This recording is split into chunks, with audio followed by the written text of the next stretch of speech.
शुभ सकाळ मंडळी. आज सकाळी मम्मी म्हणत होती आज गुरांना वैरणच टाकली नाही मी. बरं म्हणलं ठीक आहे मी जाऊन टाकते. आमच्याकडे मका आधी शेतातून काढून आणलेली होती. मग म्हणलं तीच गुरांना वैरण म्हणून टाकूया. मग त्याला काहीतरी त्याला ना स्वीटकॉर्नची कणसं होती.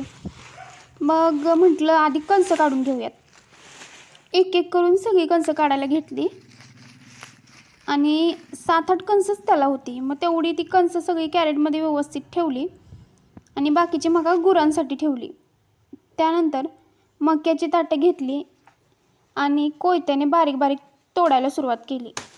थोडा वेळ सगळी वैरण कापून घेतली आणि गुराला खायला सोपं जावं म्हणून बारीक बारीक तुकडे केले. मग म्हटलं चला आता गुरांना वैरण तर टाकून घेऊयात.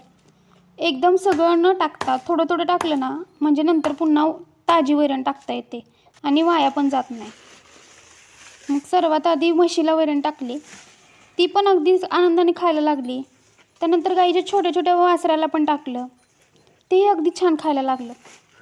मग उरलेल्या दोन्ही म्हशींना वैरण टाकली. सगळेच अगदी शांतपणे वैरण खात होते. ते बघून खूप छान वाटलं. अशा प्रकारे आज सकाळचं गुरांना वैरण टाकण्याचं काम पूर्ण झालं. गावाकडचं जीवन असं साधं, शांत आणि मनाला समाधान देणारं असतं. अशीच छोटी छोटी कामं करताना वेगळाच आनंद मिळतो ना. तुम्हाला आजचा हा व्हिडिओ आवडला असेल तर व्हिडिओला लाईक करा. कमेंट करून तुमचं मत नक्की सांगा. गावाकडचं जीवन आणि दैनंदिन व्हिडिओसाठी माझे चॅनल सबस्क्राईब करायला विसरू नका. धन्यवाद. पुन्हा भेटूया पुढच्या व्हिडिओमध्ये.